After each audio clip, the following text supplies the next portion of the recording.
Donc je vous propose qu'on redémarre, toujours sur l'économie des exploitations agricoles. Et là, on a le plaisir cette année d'accueillir Jean-Paul Massol du Crédit Agricole. Donc Jean-Paul, vous êtes chargé du volet de l'activité agriculture, c'est ça ? Bon, je me présente en 2 secondes. Ouais. Moi, ça fait 31 ans que je suis responsable du service agriculture pour les 4 départements, enfin le Tarn et le Tarn-et-Garonne que 20 ans.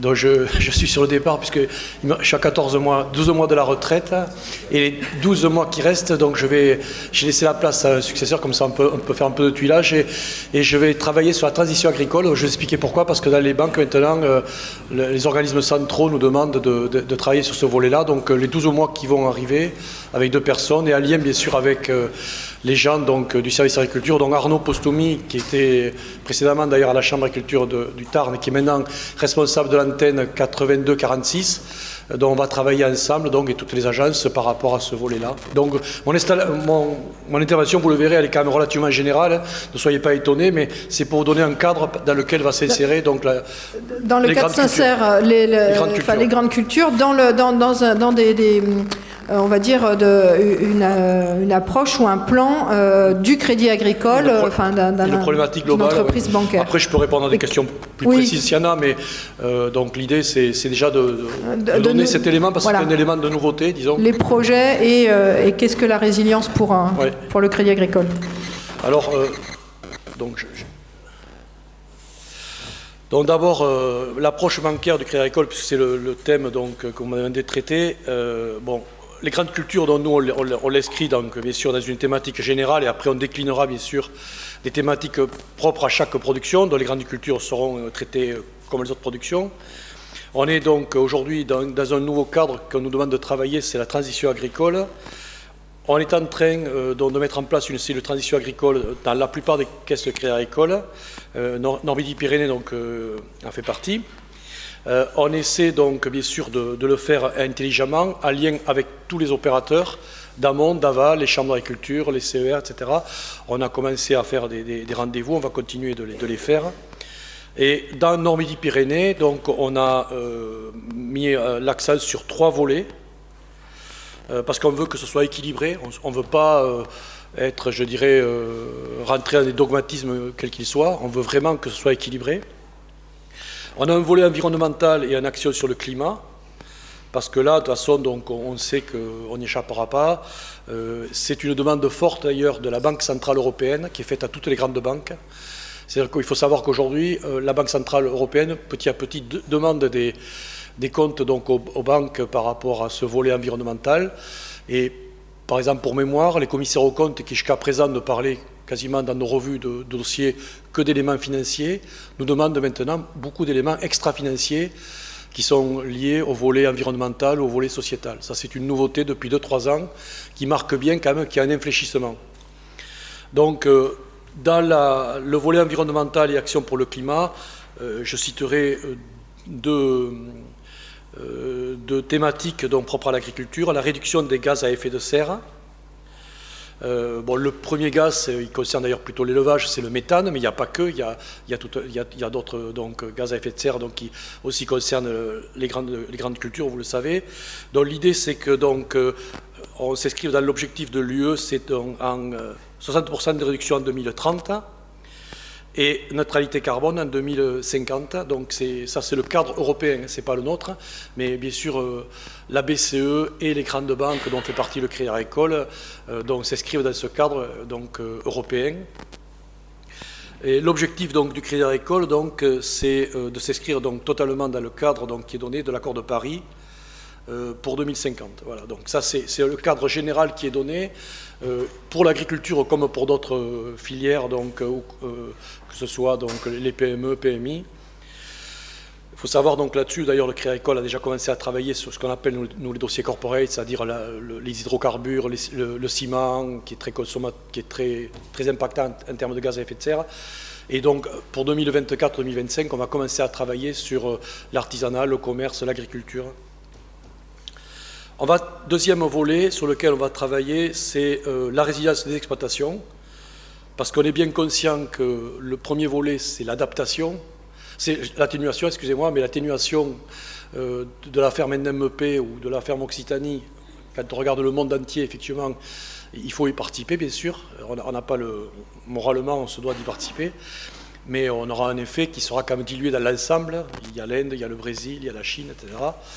Donc il y a aussi un volet qui est très très important, c'est l'adaptation. Qui est presque même plus important pour nous à court terme que l'atténuation. Donc l'adaptation au changement climatique, donc on verra, il y a toutes les réflexions qui vont se mener à ce sujet-là. Nous, on va le faire à partir de notre métier, ce qu'on sait faire à la banque. On n'a pas pour mission ou pour ambition d'aller refaire ce qui se fait mieux ailleurs en termes de données techniques, mais par contre d'agréger ces données-là et de voir comment on peut les traduire dans des approches bancaires, notamment par rapport à la distribution du crédit. Il faut savoir qu'au niveau Crédit Agricole, par exemple, on a demandé à un cabinet qui s'appelle Carbone 4, par exemple, je ne sais pas si vous connaissez, c'est un cabinet qui a été formé notamment par Jean Covici, donc, qui est assez connu dans dans ce milieu-là. Bon, en fait, on voit effectivement que on a fait une simulation d'évolution de la pluviométrie, des températures moyennes, etc., à l'échelle de 10, 20 ans, 30 ans, commune par commune dans NMP, et on voit vraiment qu'effectivement, il y a une évolution du climat qui est quasiment inéluctable. Alors, a priori, les modèles sont des modèles, bien sûr, ils peuvent se tromper, mais la probabilité quand même est très très forte qu'on aille vers ça. Et donc on sait que pluviométrie et surtout élévation de température moyenne, ça va être très fort. D'autres impacts dont je pourrais parler pour l'arbre qui seront différents, mais ça va être très, très impactant. On sait aussi qu'on aura quand même à s'adapter aux perturbations de marché, ça a été dit tout à l'heure. Le phénomène géopolitique sont aujourd'hui prégnants. Et on sait aussi que il suffit que dans une zone du monde, à un moment donné, on a une pluviométrie qui se calme, qui reparte. On le voit actuellement avec l'impact de l'Australie, par exemple, sur les grandes cultures. C'était pour essayer de lire. Donc on voit on a donc cet impact-là qui va jouer, qu'il faut prendre en compte de plus en plus. Après, le troisième volet sur lequel on souhaite donc travailler, en lien avec tous les opérateurs, c'est le volet sociétal, souveraineté alimentaire. Donc encore une fois, l'idée c'est pas de faire de l'environnement par l'extensification, c'est de faire de l'environnement en produisant et en gardant une productivité qui nous permette d'être compétitifs et de permettre aux gens de vivre correctement de leur métier. Donc le volet souveraineté alimentaire, il sera beaucoup basé quand même aussi sur le fait de garder des volumes de production, mais aussi d'assurer le renouvellement des générations, parce que dans toutes les productions, on s'aperçoit que dès que le nombre d'exploitations baisse, on a plutôt tendance à perdre un peu de volume de production. Alors c'est peut-être un peu moins vrai pour les grandes cultures, parce que l'effet mécanisation est fort, mais c'est vrai aussi pour les grandes cultures, je pense aussi, parce qu'on va vers des productions à moindre valeur ajoutée au fur et à mesure qu'on est moins nombreux sur l'exploitation, que les exploitations sont de plus en plus grandes. L'idée donc du mode d'action de la banque par rapport à ces trois volets, c'est avant tout d'être incitatif. Ça veut dire qu'on va effectivement dérouler des offres de conseil et surtout de financement, parce que l'idée c'est de rentrer par ce qu'on sait faire, c'est-à-dire principalement le financement. Pour être incitatif, l'idée c'est pas de rajouter une couche de complexité supplémentaire quand on sait qu'effectivement déjà, on voit bien la PAC, etc., il y a déjà une complexité qui est quand même qui est suffisante. Bon, dans les attentes donc environnementales, sociétales, bon, c'est sûr que va arriver petit à petit dans les projets un peu plus de critères extra-financiers. Et certaines caisses ont commencé à les mettre en place. Alors ça n'impactera pas directement l'analyse financière, mais ça peut la moduler sur certains points. Parce que c'est évident que, par exemple, je prends l'exemple des grandes cultures, mais je pourrais prendre l'élevage. Ce qui était moins regardé à l'époque, la mise aux normes, on l'a regardé, mais on n'était pas, on n'allait pas jusqu'au détail du détail. Là, maintenant, effectivement, on va être un peu plus prégnant là-dessus. Sur la partie résilience, donc, effectivement, il y a plusieurs volets qui sont à étudier. J'ai pris celui notamment des critères technico-économiques, c'est-à-dire avoir de bons équilibres au départ. On sait effectivement que la partie économique est importante, mais l'adaptation entre le financier et l'économique l'est aussi. Bon, il y aura un autre thème que j'aurais pu mettre là, qui est parfois polémique, c'est celui de l'eau, mais il faudra bien aussi traiter le problème de l'eau, comment va pouvoir se traiter le problème de l'eau, parce qu'on sait que sans eau, on a beau avoir toutes les offres bancaires du monde, bon, on ne peut rien faire. Sur donc, la souveraineté alimentaire, donc, je l'ai dit après, c'est renforcer probablement tout ce qui est process d'accompagnement des GIA. Donc, à notre niveau, on a déjà une charte GIA qui est aujourd'hui relativement intéressante, qui permet d'accompagner pas mal de monde à l'installation. Mais par exemple, une thématique qui va arriver demain, c'est qu'au fur et à mesure que les taux montent, aujourd'hui, voilà, sur les taux de 20 ans, on est passé quasiment de 2% à plus de 4%. Bon, sur une production comme la grande culture qui demande beaucoup de capital, si vous devez acheter le foncier, effectivement, après ça change complètement le ratio annuité EBE que sur cette problématique-là de foncier. Aujourd'hui, c'est vrai qu'on a passé quelques années où on arrivait à faire des crédits fonciers sur 25 ans avec des taux très bas, et ça permettait quand même un accès au foncier relativement facile en marginal. On sait qu'effectivement, dès qu'on arrive à un certain encours sur EBE, que nous on estime souvent, toute production confondue, dès qu'on dépasse 5-6, on s'aperçoit que c'est compliqué. Hormis peut-être sur une production ou deux, mais il y a quand même des choses qu'on constate sur toutes les productions. Donc ce fameux ratio en cours sur EBE, là, il sera limitant parfois pour pouvoir accéder à du foncier qui est en location. Or, on sait qu'il va y avoir donc forcément du foncier qui va se libérer parce que des gens qui louaient aujourd'hui commencent à rentrer dans l'âge et les héritiers ne veulent pas toujours garder ce foncier-là. Il y a des raisonnements à avoir à ce niveau-là. Après, donc, il va falloir aussi, comme je l'ai dit après, garder de la valeur ajoutée, c'est-à-dire le but du jeu, dans toutes les productions, c'est pas d'aller vers l'extensification. Le plus simple pour traiter l'environnement, c'est l'extensification, avec des DPB, etc. Mais dont l'idée, c'est quand même de garder des territoires qui soient riches et sur lesquels l'agriculture soit moteur de richesse à la fois par rapport à l'amont et à l'aval. Bon, vous voyez en agriculture, par exemple, j'avais pris des chiffres là, mais c'est installations aidées, donc il faut rajouter les installations non aidées. Elles sont peut-être un peu plus fortes dans la production végétale qu'à la production animale, mais vous voyez, bon, globalement, aujourd'hui, on fait à peu près 3 arrivées pour 10 départs en agriculture.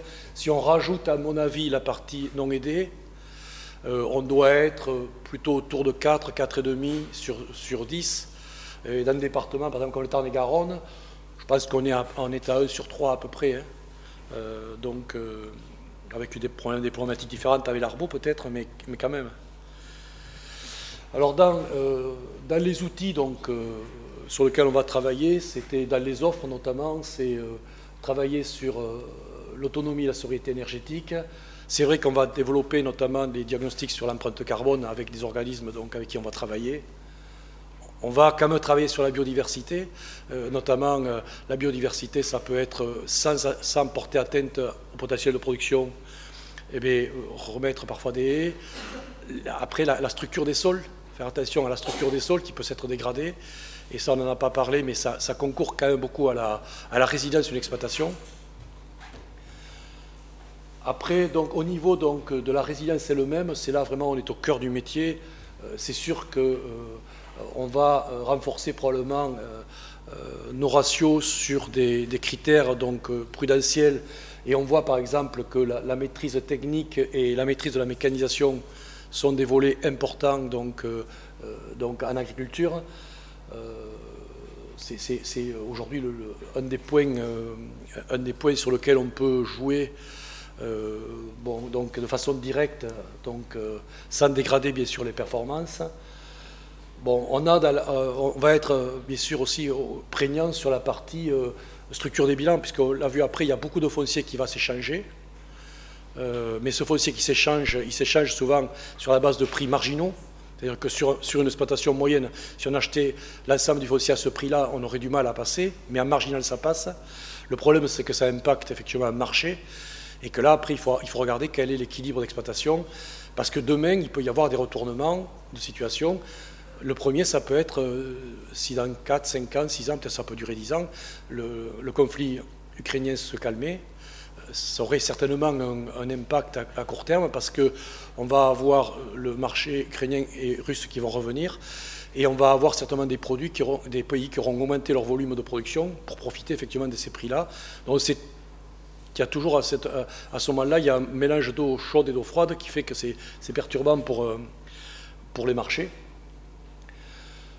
Bon, on va aussi essayer de travailler, bien sûr, sur le volet des agriculteurs en difficulté, puisqu'on sait aujourd'hui que sur les 10 personnes qui s'en vont, on peut essayer quand même souvent d'atténuer un départ ou un départ et demi à peu près sur les 10. Donc, ce n'est pas négligeable. C'est-à-dire que si on va chercher 3 à 4 JA, si on peut sauver à côté quelqu'un qui ne sorte pas du marché alors qu'il a des compétences techniques, mais qu'il est tout simplement trop endetté ou son endettement n'est pas adapté, etc. Si on peut sauver cette personne-là, ça permet déjà de monter le taux de renouvellement de 1 point, ce qui n'est pas négligeable. Dans la souveraineté alimentaire, maintien des zones rurales vivantes, donc je vous l'ai dit, c'est l'installation des GIA parce que il faut de l'agrandissement. Il y en a eu assez fortement dans l'élevage, dans les grandes cultures aussi. Mais quand même, là, on le voit nous au niveau du crédit agricole, la richesse provient quand même de fait d'avoir un maillage d'exploitation qui soit assez dense, parce que de là découlent beaucoup de services d'amont et d'aval. Et la recherche de valeur ajoutée, l'exemple même de l'Occitanie est un bon exemple avec par exemple le maïs semence. C'est évident qu'aujourd'hui, le BE donc, du maïs semence est un plus indéniable pour notre zone. Donc il y a d'autres productions spécialisées aussi qui se sont mises en œuvre.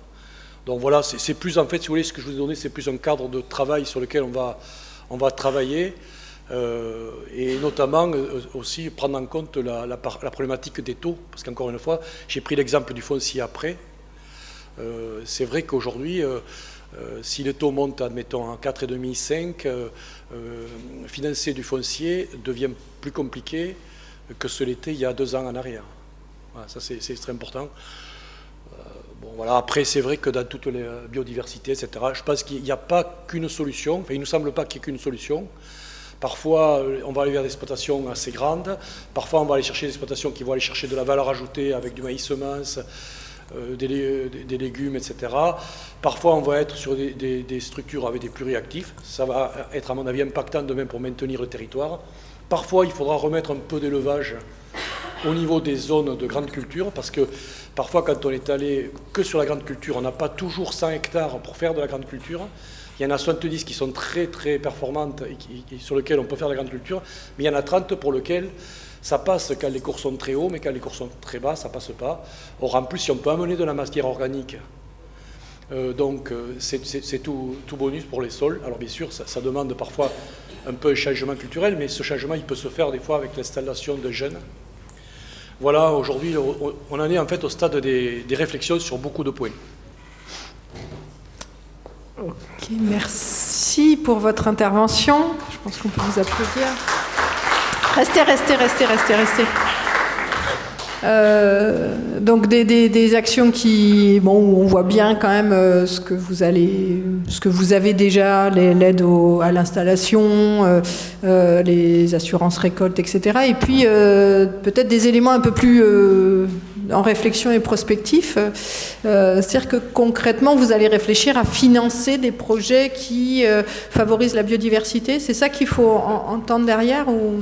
Il faut entendre que dans toutes les productions, c'est pas propre aux grandes cultures, etc., effectivement, on va intégrer des canevas qui nous permettent d'inciter effectivement à aller vers ça. Donc c'est sur l'évaluation des dossiers, c'est des canevas. Mais c'est vrai que l'idée quand même, c'est de garder les volumes de production, donc il ne faut pas que ce soit une entrave, parce qu'on doit pouvoir intelligemment le faire. En plus, on est une région ici, ça a été quand même globalement préservé, on n'est pas dans la bosse, dans l'abri, on n'a pas des structures, on n'a pas des champs de 50 hectares, donc on est quand même plus vertueux à mon avis là-dessus. Mais même dans la bosse à l'abri, on peut faire des champs d'une surface qui permettent déjà l'implantation de haies sans dégrader fortement la production. Hein.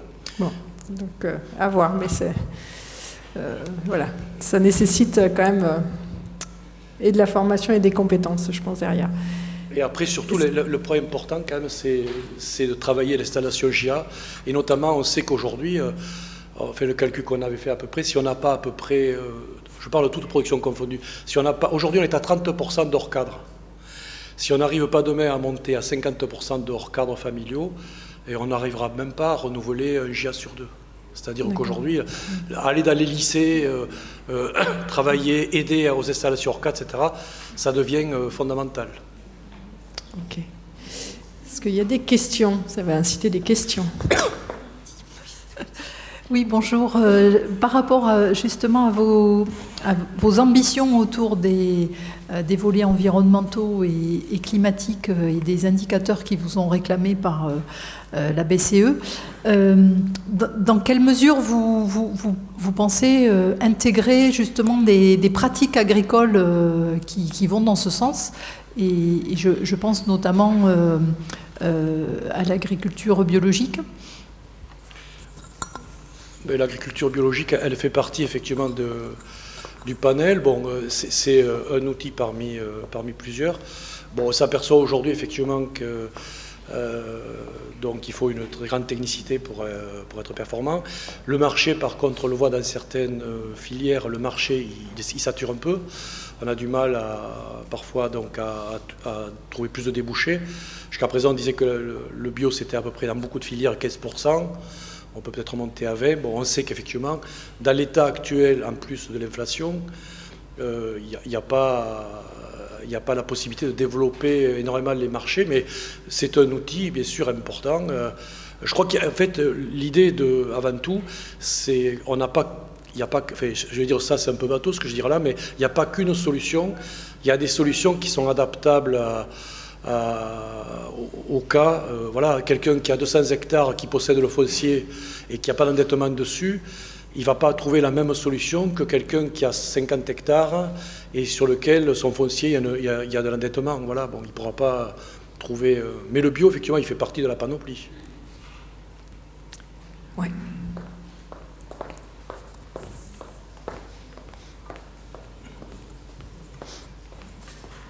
Bonjour, Béranger Carrier, je suis agriculteur dans l'Hérault.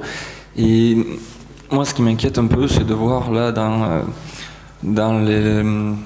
vos volontés d'aller vers l'environnement et les attentes sociétales, justement, par rapport à des problématiques actuelles rencontrées par rapport aux anciennes attentes sociétales, et notamment l'accès au bio, qui aujourd'hui est une filière qui ne se porte pas au mieux.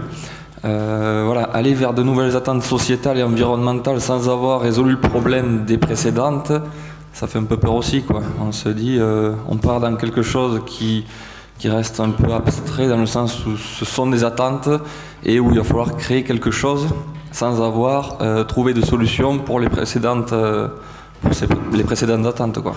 Après, comme je l'ai dit, ce qu'il faut bien avoir retenu, c'est que dans les 3 volets qu'il y en avait, il y avait un volet, c'était plutôt un peu l'atténuation. Bon, l'atténuation, c'est prendre sa part, même sur une petite partie, prendre sa part à la lutte contre le réchauffement climatique. Ça, je pense que personne, que ce soit un urbain, un rural, etc., personne ne peut dire qu'il ne veut pas prendre sa part, parce que ça serait suicidaire. Donc il y aura une petite part à part. Mais comme je l'ai dit, le point important, à mon avis, c'est l'adaptation. Par contre, l'intérêt, et ce qu'on va essayer de faire avec l'ensemble des opérateurs, c'est de trouver des solutions intelligentes pour que les deux soient couplés. C'est-à-dire, si on met en place quelque chose, par exemple, qui concourt à la biodiversité, ce ne soit pas une entrave en termes de charge de travail, que ce ne soit pas une entrave. Mais il faut essayer de faire intelligemment les deux. Bon, par exemple, l'exemple que je prenais, quelqu'un qui aurait 60 hectares, qui n'aurait pas tout adapté pour faire des grandes cultures, si sur 20 hectares il met un troupeau, ce n'est pas forcément une entrave en termes économiques. Mais effectivement, quelqu'un qui a 300 hectares, qui a de très très belles hectares, qui a tout payé, il ne va pas faire ça parce qu'il aura un problème de charge de travail. Il y a des solutions à trouver, mais l'atténuation, elle jouera un peu. De toute façon, aujourd'hui, je pense qu'aucun corps de métier ne peut dire qu'il ne peut pas y participer, parce que, encore une fois, je vous dis, ça a été fait pour ce que les grandes banques appellent le corporate, c'est-à-dire les hydrocarbures, les cimenteries, l'automobile va arriver. Donc ça, c'est des demandes qui sont faites qui sont remontées à la BCE. Et après, ce qu'on appelle le marché de retail, bon, c'est des termes anglo-saxons, mais bon, c'est comme ça. C'est-à-dire les artisans, les commerçants, les agriculteurs, ça va arriver maintenant. Mais après, voilà, déjà, il y a un cadre qui est structurant, c'est la PAC. Donc l'idée, c'est de... Nous, on n'a pas vocation à aller plus loin que là, mais par contre, c'est être incitatif sur certains points, mais sur des points qui soient vraiment intéressants d'un point de vue, disons, adaptation. Parce que moi, j'ai vu les cartes de carbone 4. Bon, après, il y a la Météo France qui en a fait, etc. Tout le monde a fait des cartes, etc. Mais c'est vrai que ça devient... ça peut donc devenir préoccupant, parce qu'en plus, on est dans une zone, nous, un peu plus sud, où on a effectivement un effet... vous voyez, même si vous êtes dans l'Hérault, même il y a des problématiques même sur la vigne. Donc, qui aurait dit qu'il y a quelques années, il y aurait des problématiques sur la vigne. Après, si je me permets, vos propos aussi peut-être mettent en exergue le fait de structuration de filières et de marché. Voilà, quid des attentes sociétales, des attentes consommateurs? Est-ce que les marchés sont pérennes? Est-ce que les filières sont structurées? C'est-à-dire que installer des élevages fait que ça nécessite une structuration. J'ai pas dit que je voulais installer des élevages partout. Je sais, mais... C'est pour prendre l'exemple il faudra s'adapter probablement par rapport à la réalité d'exploitation. Vous l'avez bien montré après, il y a encore beaucoup de petites exploitations, il y a des grandes, etc. On est quand même dans une zone un peu intermédiaire, on n'est pas en grande culture comme dans la Beauce à l'abri, donc on voit bien dans ce qui a été montré tout à l'heure qu'il y a des physionomies d'exploitation différentes et que les solutions seront forcément différentes. Après, ce qui est sûr, c'est que là, il n'y a pas d'obligation quelconque supplémentaire à la PAC. Mais l'idée, c'est de dire, ce que nous demande un peu la BCE et sur lequel le groupe va s'engager, c'est de dire, dans le volet, par exemple, atténuation, on ne peut pas dire... l'agriculture fait rien, je veux dire, parce que ça serait mal perçu. Mais après, il n'y a pas que l'agriculture. Vous avez tout le volet du transport. Il y a plein de volets qui vont être traités. Voilà. Bon, après, il y a encore beaucoup de réflexions à mener. Et en fait, ce qui est intéressant, c'est qu'on les mènera en lien avec les organismes techniques et les agriculteurs. Le but du jeu, c'est pas... Ça me semble indispensable, effectivement, avec la profession agricole. Et sur l'atténuation, on est bien sûr d'accord. Et on a participé à la conception d'une méthode label bas carbone pour les grandes cultures, donc, qui permet de quantifier les effets.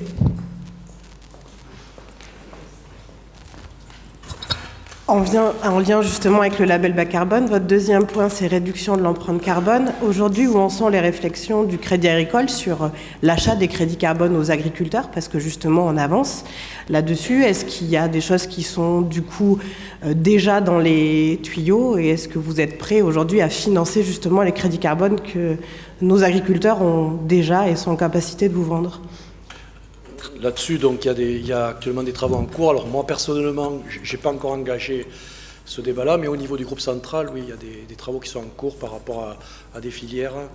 Donc là, effectivement, il y a dans l'empreinte carbone, il y a deux volets. Il y a le volet, effectivement, de vendre des certificats carbone, et puis après, il y a le volet d'être plus vertueux en émettant moins.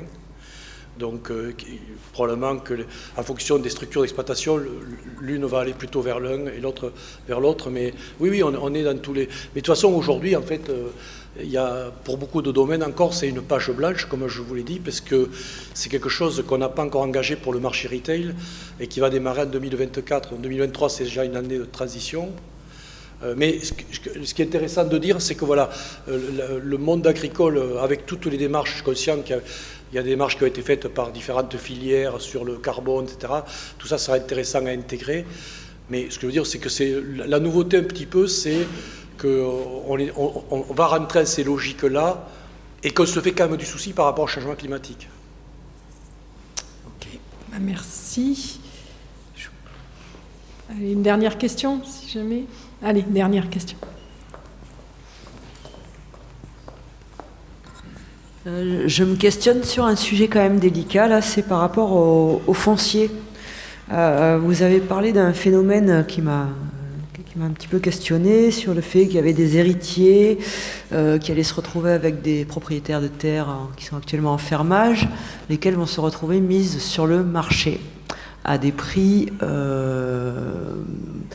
on va dire insoutenable pour des candidats hors cadre familiaux, parce que ça c'est la réalité. Les questions d'augmenter le nombre d'hors cadres en leur donnant accès à un foncier qui, lui, explose. Est-ce qu'il n'y a pas une réflexion à entamer, là, dans l'interprofession ? Là, je pense aux chambres, SAFER, banques, puisque tout le monde est un peu réuni aujourd'hui, pour voir s'il n'y a pas des moyens, finalement, de permettre l'accès aux hors-cadres familiaux sur des fermages, sur ces types de surfaces. Voilà. Alors après, bon, dans les chantiers qui sont déjà bouclés, donc le conseil régional avec les SAFER, d'ailleurs avec les banques, avec plusieurs banques, ont mis en place un système de portage de foncier. Bon, par contre, c'est un portage qui est limité en montant.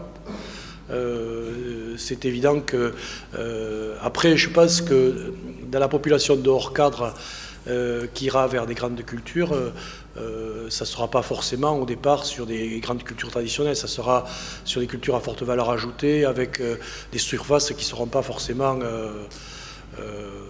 de très très grandes surfaces au départ. Après, les agrandissements se feront progressivement au fil du temps. Bon, c'est quand même la grande culture demande beaucoup de capital foncier, donc il est évident que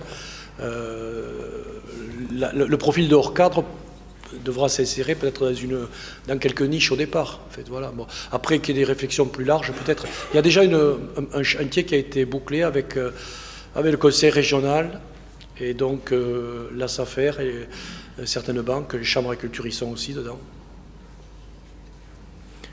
Peut-être un complément aussi à la question posée. Tu en as parlé tout à l'heure, Sophie.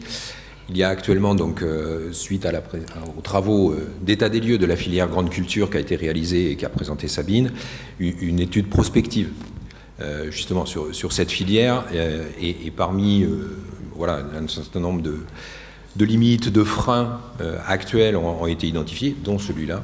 Et voilà, ça va être le moment du coup d'explorer ces différentes thématiques. Et l'accès au foncier est évidemment un point central.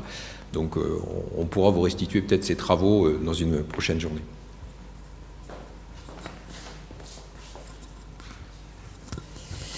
Merci Pierre, sachant qu'il y a aussi peut-être quelques expériences qui existent avec des organismes économiques des filières et des réflexions différentes.